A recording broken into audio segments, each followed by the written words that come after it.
европската литература 2023.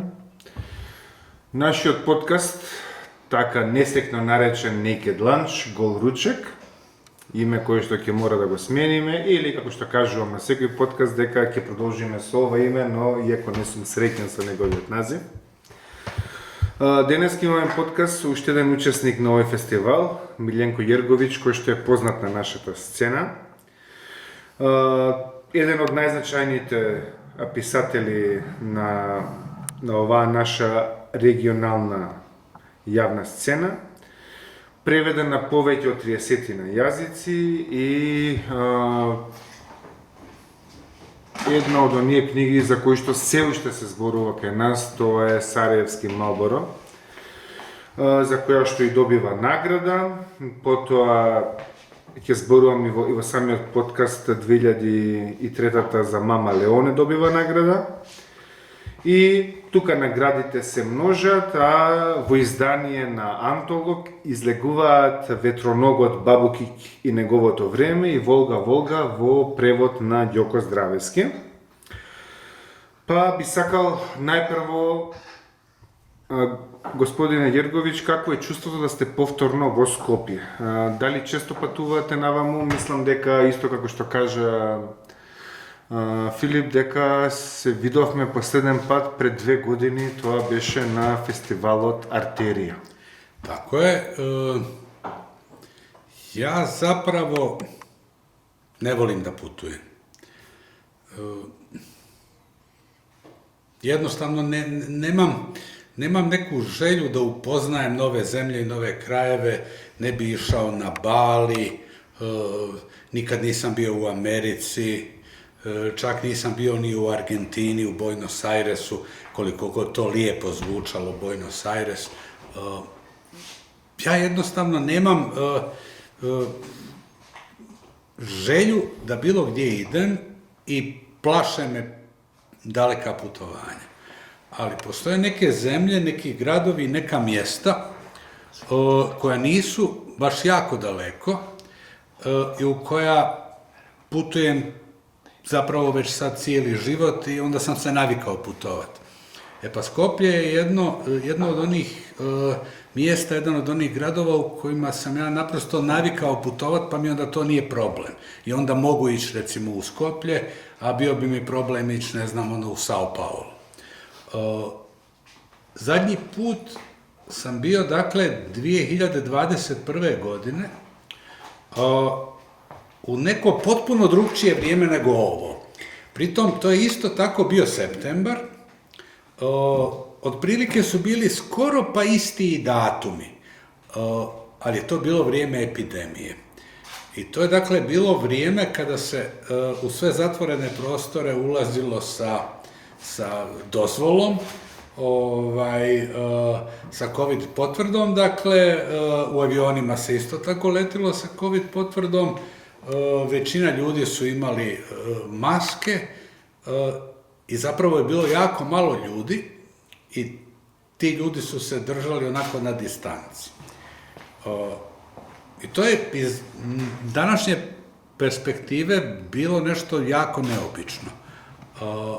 Ali meni, moram priznat, na neki način prijalo i cijela ta epidemija mi je prijala u tom smislu da se ljudi nisu preblizu primicali i da nisu bili baš razgovorljivi kao što su inače razgovorljivi. Ali mi je recimo, sad svaku šalu ostavimo po strani, bilo jako drago to putovanje u Skoplje, bilo mi je drago i zbog prijatelja, bilo mi je drago zbog Filipa, bilo mi je drago zbog Rute Tannenbaum i na kraju bilo mi je drago zbog tog nekog, kako bi se to reklo, osjećaja neke ljudske normalnosti. A sad opet živimo u vrijeme kada je kao sve normalno. A zapravo je sve nenormalno i sve je potpuno ludo, ali nema neke epidemije da nam objasni zašto je sve ludo. Првиот пат кога бевте воопшто во Македонија? Дали може U životu?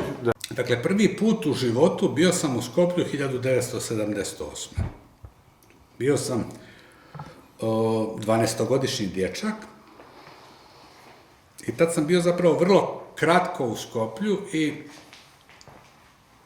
na neki način to je gotovo pa nevažno putovanje. Dakle, to putovanje bi preskočio jer ništa interesantno... To je ekskurzija, pretpostavljam školska ekskurzija. Nije bila školska ekskurzija, nego sam bio sa majkom i njezinim prijateljima. Jer smo išli kao u Ohrid. Aha. Dakle, potpuno, to je dakle zapravo bila njena ekskurzija, moja majka je tad bila, koliko je tad imala godina, imala je 36 godina, bila je mlada, imala je neke prijatelji i to sve skupa, ja sam bio njeno dijete i bio sam na neki način čak možda i višak. Dakle, neka onako vrlo čudna situacija, danas mi je jako zapravo drago o tome razmišljati, zato što sam onda bio potpuno slobodan, to je kao da sam bio u tuđem životu. I to je bilo to putovanje i od tog putovanja sjećam se samo jedne stvari onako jako izrazito. Sjećam se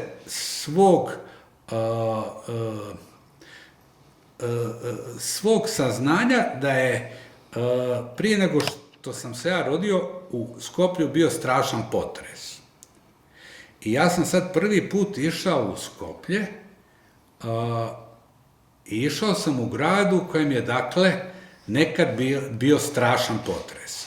Taj potres... 63. Tako je, 3 godine prije mog rođenja. Taj potres u Skoplju je bila jedna od onako konstitutivnih jugoslavenskih legendi. Jugoslavija je bila zemlja u kojoj je, dakle, bila bitka za ranjenike, bitka na Neretvi, u kojoj je bio, pokret nesvrstanih, u kojoj je bio Pank i Novi Val, u kojoj je bila bitka na Sutjesci, u kojoj je bio Emir Kusturica i u kojoj je bio potres u Skoplju. Eto, otprilike je to bilo Jugoslavija i, dakle, taj potres u Skoplju je bio neko čudo. Ja sam 78. došao u Skoplje da vidim grad u kojem je bio potres. I to Skoplje je zapravo u mom kasnijem sjećanju potpuno senzacionalno izgledalo. To Skoplje je izgledalo kao neki grad budućnosti, kao nešto, kao da je cijelo Skoplje neko novo Sarajevo ili novi Zagreb ili novi Beograd. To Skoplje je izgledalo apsolutno predivno i potpuno neobično, onako neki pusti futuristički grad. Eto, tako ja pamtim svoje prvo putovanje u Skoplje. Sljedeće putovanje u Skoplje je bilo 12 godina kasnije i to je već bila jedna onako dosta dramatična stvar. Ja sam tad radio u Nedeljnoj Dalmaciji kao dopisnik Nedeljne Dalmacije iz Sarajeva. Nedeljna Dalmacija je bila splitski sedmični list. I onda sam kao dopisnik iz Sarajeva se jako borio za to da idem u Skoplje da gledam prve makedonske višestranačke izbore. Naprosto sam to jako želio. 90. godina. 91. da. To je kraj 90. godine. I strašno mi je bilo stalo do toga, zbog toga što sam uspio nekako dogovoriti sa redakcijom da ja zapravo idem u Šutku ili u Šutorizari, gdje je bila vrlo snažna borba između dvije političke snage. Između reformista Ante Markovića i Stranke demokratske akcije, dakle, muslimanske nacionalne stranke, koja je bila druga u Šutki kao druga jaka politička snaga. I to je zapravo bio jedan senzacionalan doživljaj. Cijeli ti izbori u Šutki i izbori u Skoplju te 90. godine, ali pogotovo u Šutki, gdje su reformisti Ante Markovića u Šutki, dakle, krenuli graditi i sagradili prvu džamiju. I to je bio njihov veliki predizborni, kako bi se reklo, veliki predizborni argumenti. To je na neki način meni bilo neko predivno, potpuno neobično iskustvo za koje mi je jedino žao što nije bio neki snimatelj da snima to kao film, jer je zapravo to bilo nešto potpuno suludo. I kako Ili će biti Monty Python ili Top lista nadrealista, nešto pomeđu, to je bilo nešto što se ne može ni sa čim uspoređivati i ta šutka 990. je izgledala potpuno ludo. I nažalost, od toga čini mi se nije ostalo više ništa. To se sve promijenilo, to je sve propalo, sve se preobrazilo, sve se pretvorilo u neki novi svijet. A следен пат после тоа е кога добивте награда Прозарт?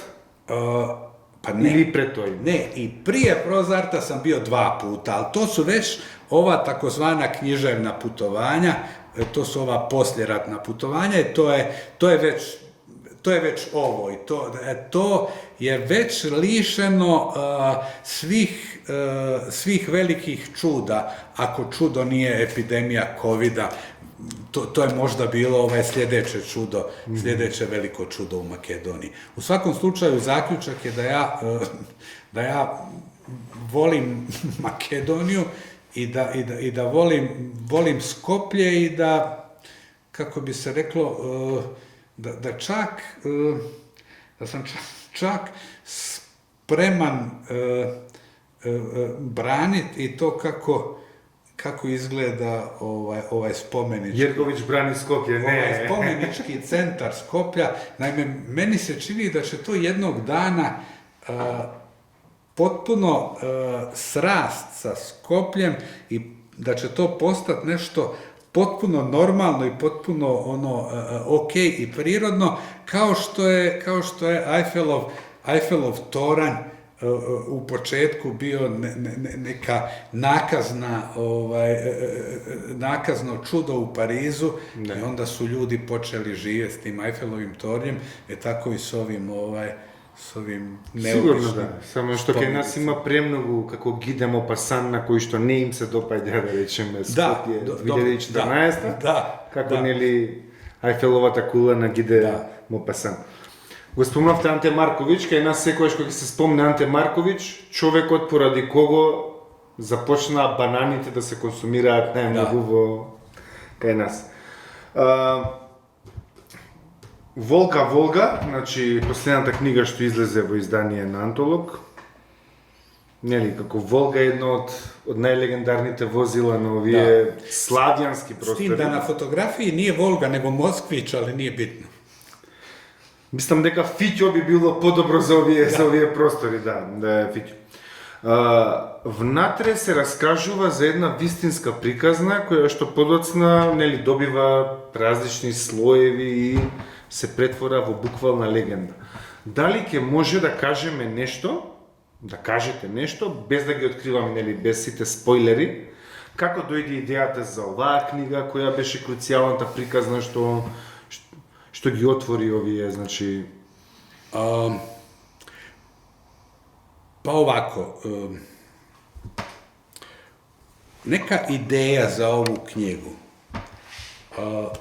se meni javila na osnovu jedne stvarne priče jednoga čovjeka u Sarajevu, čiji je ujak bio građansko lice, kako se to onda govorilo, građansko lice u Jugoslavenskoj narodnoj armiji, prije raspada Jugoslavije. Dakle, to je dakle civil koji je zaposlen bio u vojsci. Civilna služba, ali kako go mislim neka se vikaše kod nas tako? Ne, to se zvalo građansko lice. Civilna služba je nešto drugo. Dakle, on je bio civil koji je radio za vojsku. I pri tome, što je bilo neobično, on je bio vjernik. Bio je muslimanski vjernik. To je jako neobična stvar za ona vremena. vjernici su bili daleko od bilo kakve državne službe, ali eto, on je bio vjernik i radio je neki tehnički posao, tipa bio je automehaničar ili nešto slično u vojsci, i bio je zaposlen u Splitu. I svakog petka je išao na džumu, to je sedmična muslimanska vjerska služba, u najbližu džamiju u Splitu. A najbliža džamija Splitu je bila u Livnu, dakle u Bosni i Hercegovini. To je užasno daleko. Dakle, to je, ja mislim, ne da mislim, nego znam, više od 100 kilometara je on vozio svakog petka da bi došao na džumu u džamiju. Ja kad sam čuo tu priču, meni je to bio materijal za roman.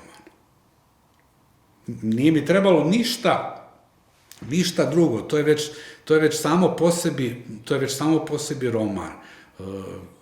Jugoslavija, to vrijeme, dakle Jugoslavije, Jugoslavenska narodna armija, muslimanski vjernik koji svakog petka iz Splita putuje u Livno da bi stigao na džumu. Pa to je stvarno, mislim, to ako nije roman, to je onda film, mislim, to je kao oni... Znači, vraboten vojena, a sepak je vernik, znači, kako možeš da budeš i komunist i vernik? Ne, on nije bio komunist, on je samo radio u JNA, radio, dakle, tehnički posao, bio vjernik i išao u džamiju i sve zapravo tu bilo normalno i sve bilo u skladu s onim što se tada zvalo sloboda vjeroispovijesti. Dakle, u socijalizmu je sloboda vjeroispovijesti bila garantovana, svako je mogao biti vjernik, ali ako je bio vjernik nije mogao biti član Saveza komunista Jugoslavije i svakome je bilo zagarantovano da svoju vjeru može ispovijedati već negdje. Pa on je eto bio taj vjernik i to je za mene bilo neko, s jedne strane neko čudo, a s druge strane to je, kako bi se reklo, to je matrica za roman Ceste. To je kao neki balkanski Jack Kerouac, ono koji svakog petka on the road.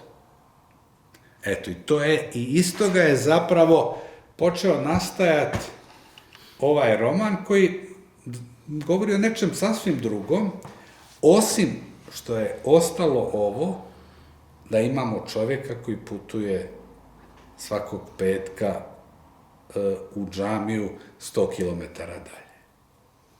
Bravo. Da li se navraćate na romaните, od koga će ги напишете? Имате првичен, да речеме, клуб на... Не клуб, ама да речеме круг на луѓе кои што ги препрочитуваат, или првин додека не го рафинирате до крај, не го давате да го читаат? Дори оние што се најстроги ваши критичари.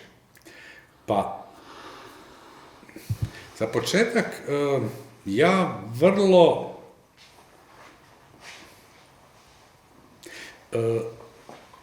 s jedne strane ja pišem, ako to smijem reći, vrlo koncentrirano i ja kad pišem, onda stvarno pišem. I nakon toga se vraćam na svoj tekst i prolazim iz početka kroz cijeli svoj tekst gdje naprosto s jedne strane popravljam greške, a s druge strane provjeravam da li nešto funkcionira ili ne funkcionira. Ima nešto logično, nelogično? Ne samo da li je logično ili nelogično, nego da li neka priča jest priča ili nije. Priča se može raspast, priča nekad priča za koju nam se čini da je sasvim ok, da dobro zvuči, ne funkcionira. Ako ne funkcionira, tu pomoći nema. Dakle, nakon toga prođem kroz taj tekst, radim na tom tekstu, nakon toga moja Ana pročita taj tekst i vidi da li je to naprosto nešto što nju zanima i što je zanimljivo. Nakon toga moj urednik pročita taj tekst i to otprilike to, iako na kraju, recimo, ostanu uvijek neke greške. I postoje greške u knjigama koje možete otkriti samo nakon što knjiga izađe.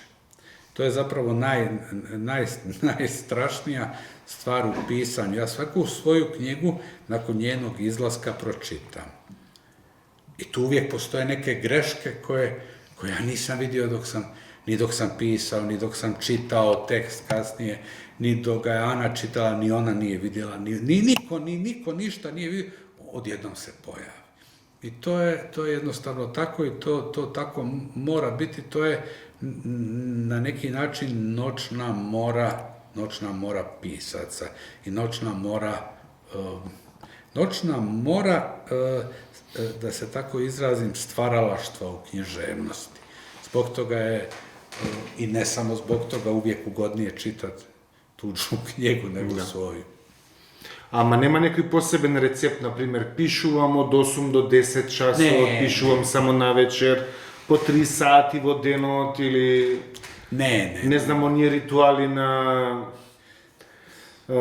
не знам, на писатели кои што први джогираат па пишуваат, или главата надоле да падне крвта во мозокот, па тогаш седнуваат, нели? Сите оние легенди на кои што сме научени во 21. век, нема таков. Кај Балканци нема рецепт. Ja znam da zaista postoje ljudi koji imaju, koji pišu od 7 ujutru do 3 popodne i onda ne znam šta rade, ljudi koji pišu samo, ne znam, za svojim radnim stolom i ne mogu pisati nigdje drugdje. Ja zapravo ništa od svega toga nemam.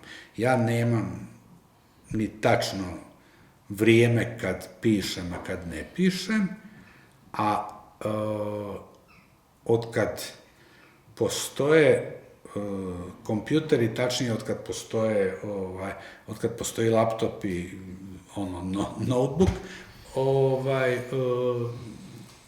ja zapravo pišem gdje god se zateknem. I bavljenje novinama i novinarstvom mi je inače u životu bilo jako korisno i u književnosti mi je bilo jako korisno, ali jedna od najkorisnijih posljedica je ta što ja zapravo mogu pisati na bilo kojem mjestu, u bilo kojoj situaciji. Ne postoji, gotovo da ne postoji situacija u kojoj mene nešto može dekoncentrisati. Ja bi mogao pisati na stadionu punom ljudi pod uslovom da me utakmica ne zanima. Ako me utakmica ne zanima, mogu oni oko mene da rade šta hoće, ja ću svoje pisati. Drugo, ako me utakmica zanima, onda, mislim, neću pisati, nego ću gledati utakmicu, to je okej, ali nema sredstva s kojim oni mene mogu dekoncentrisati. I to je, čini mi se, zapravo ta neka pozitivna posljedica bavljenja novinarstvom i pozitivna posljedica toga da kad pišete za novine, onda vam se događa u životu, meni istina danas više nažalost ne, ali mi se događalo kad sam bio mlad, da vam dođu i da vam kažu da za pola sata morate napisati 2 kartice teksta o nečemu strašno važnom, a oko vas recimo padaju granate. Mislim, ja sam, dakle, doživio opsadu Sarajeva, zaista su padale granate, ja sam zaista pisao i morao sam za pola sata napisati to što sam pisao. To je, rekao bih, jako dobro i jako korisno. To je deadline puta 300. Da. Jako korisno, jako dobro iskustvo.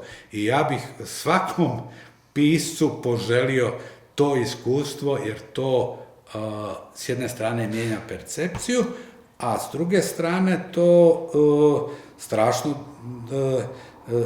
dobro utječe na koncentraciju. I još jedna stvar strašno dobro utječe na koncentraciju, a to je da je pisanje uvijek stvar treninga i kondicije. Vi recimo, ako želite istrčati maraton,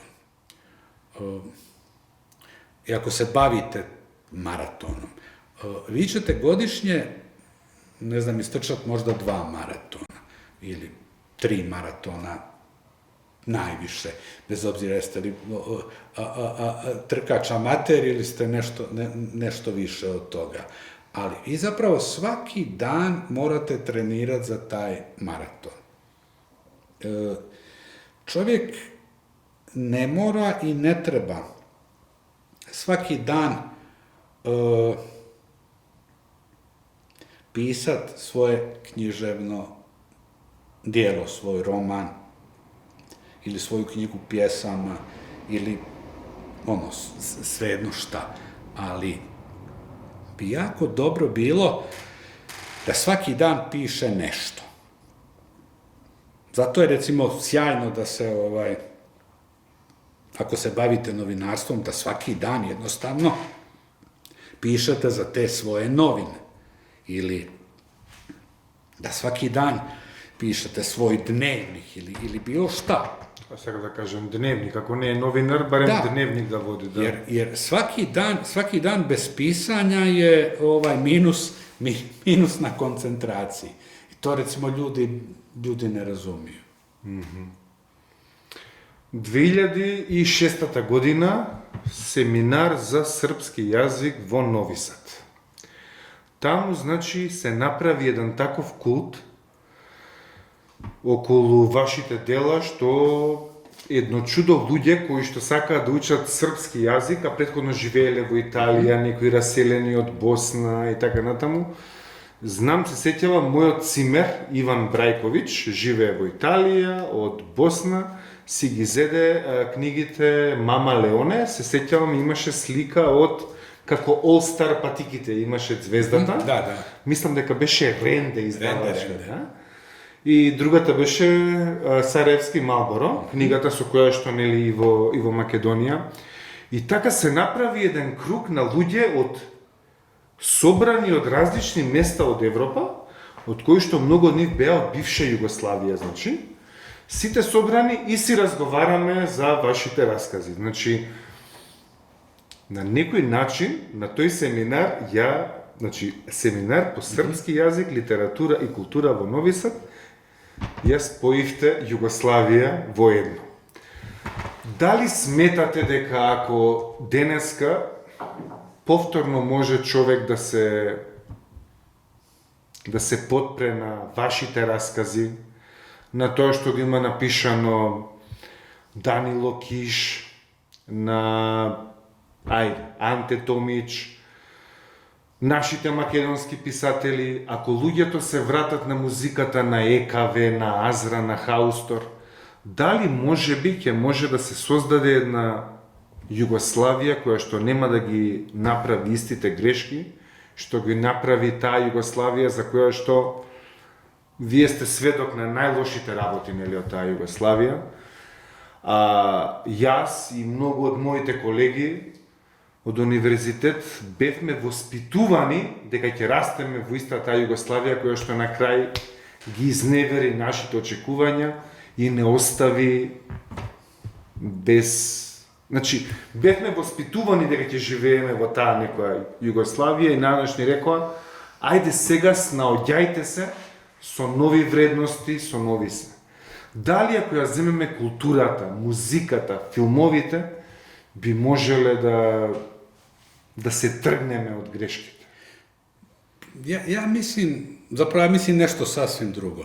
Ja mislim da nama 2023. godine Jugoslavija jednostavno više nije važna.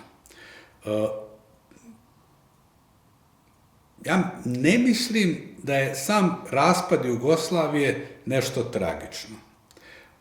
Tragičan je rat u kojem se Jugoslavija raspala, tragični su mrtvi ljudi, tragični su protjerani ljudi i tragična je mržnja koja je stvorena u ljudima. Sam raspad jedne države je pa više manje irelevantna stvar. Šta nama znači raspad jedne države?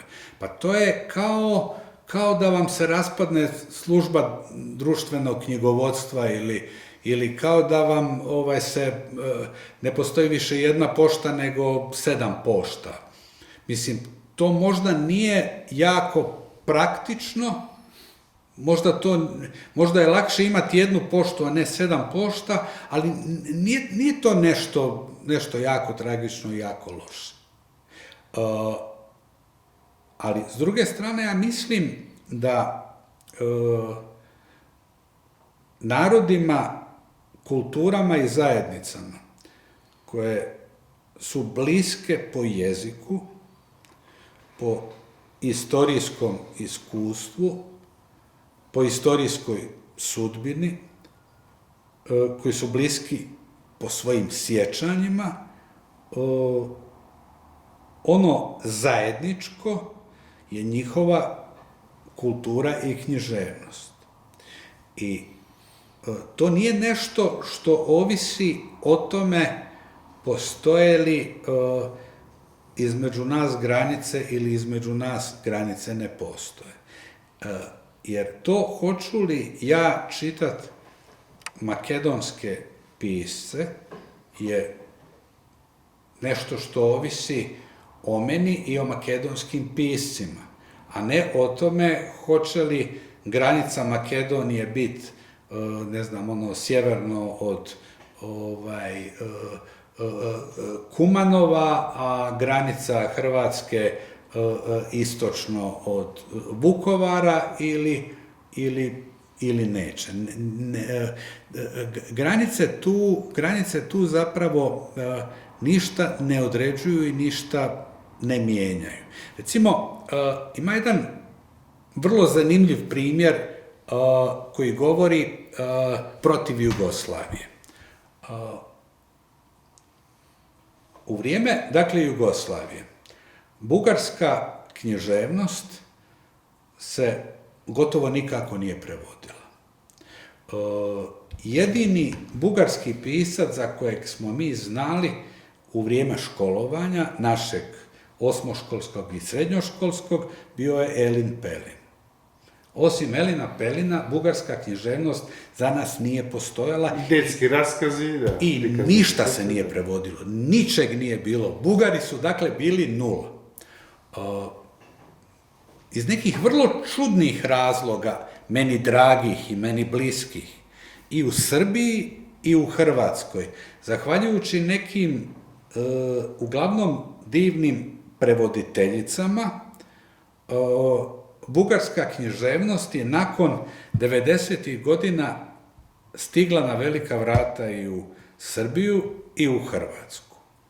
I, ne znam, Georgi Gospodinov i Alek Popov i Vera Mutapčijeva i tako dalje.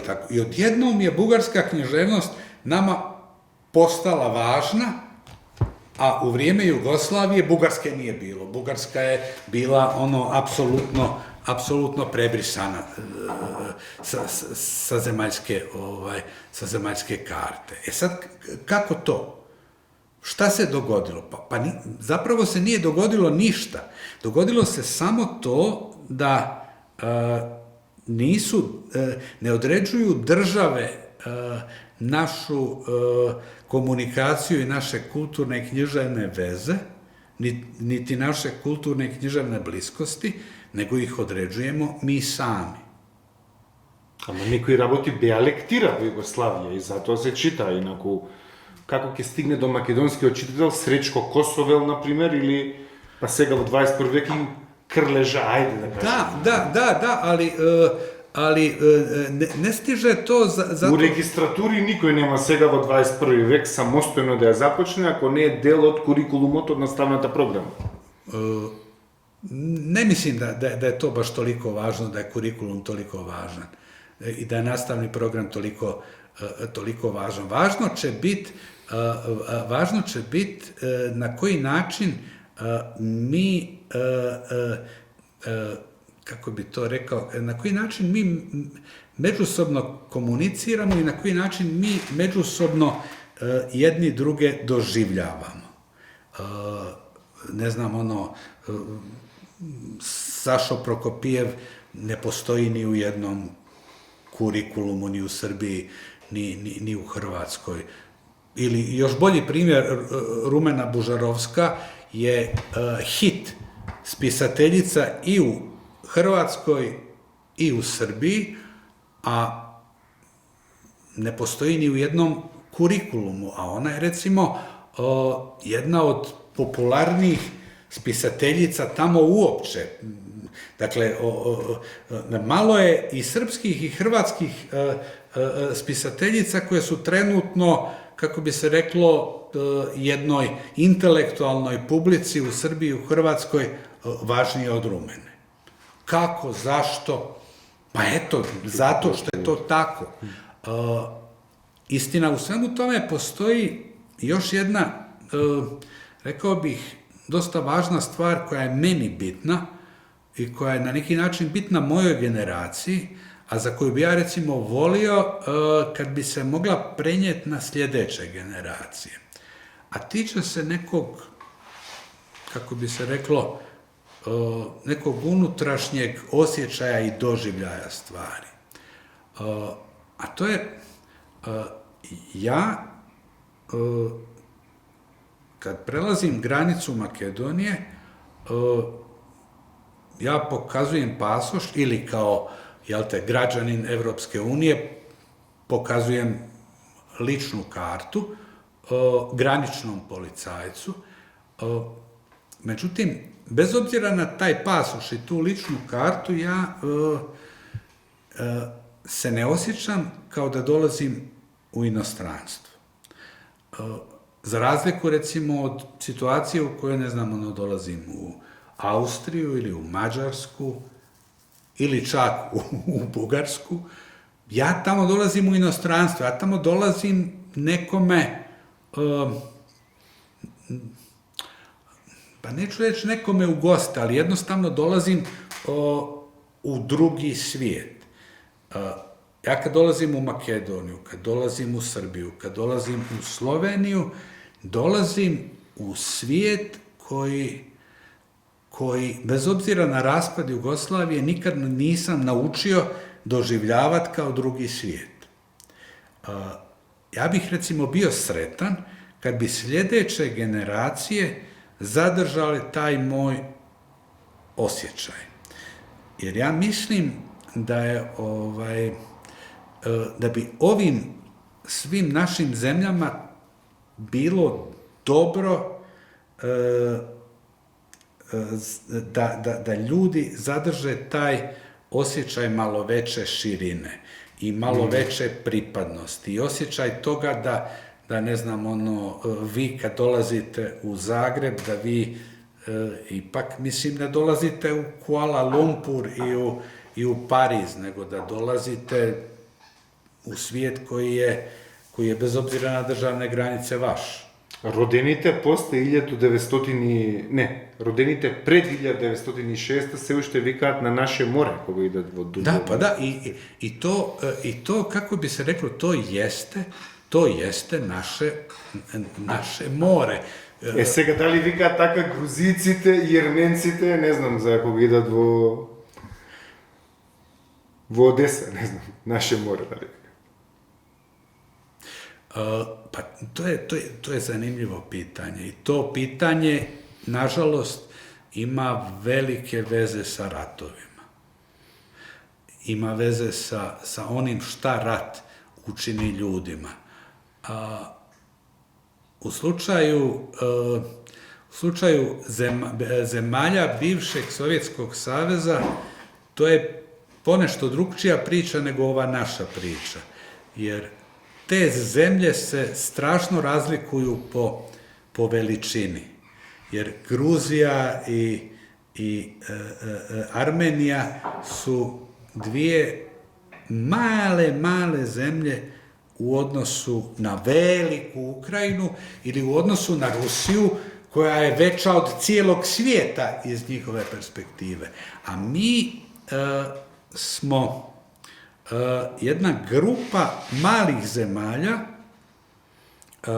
gdje ne postoji nijedna velika zemlja i nama malima jako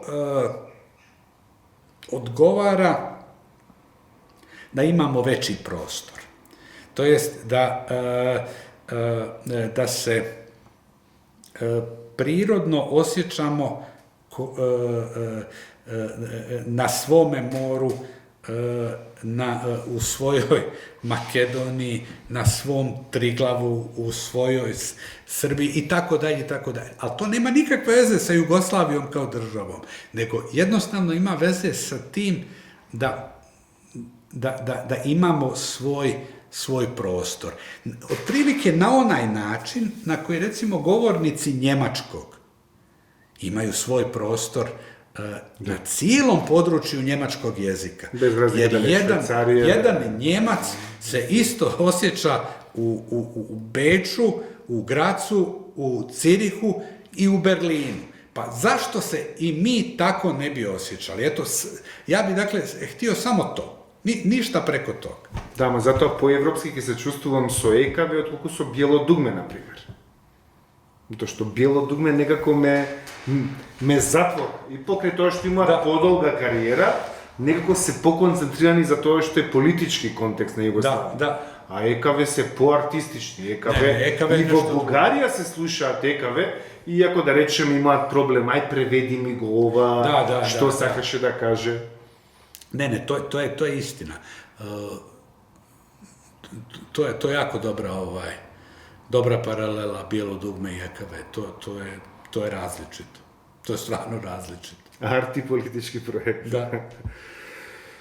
Па мислам дека тука би можеле да го затвориме разговорот, иако има многу да се зборува, ама мислам дека ќе ги оставам некои други прашања за некој друг подкаст или за некоја друга средба. Навистина, и кога истражував, интервјуа со вас гледав, значи навистина тие се толку долги и се толку полни со содржина, што навистина мислам дека не опфативме ни една мала бара од целиот тој океан. Ви посакувам, значи, долго здравје, уште долги Hvala. вакви средби, интервјуа и пак да се гледаме. Благодарам многу.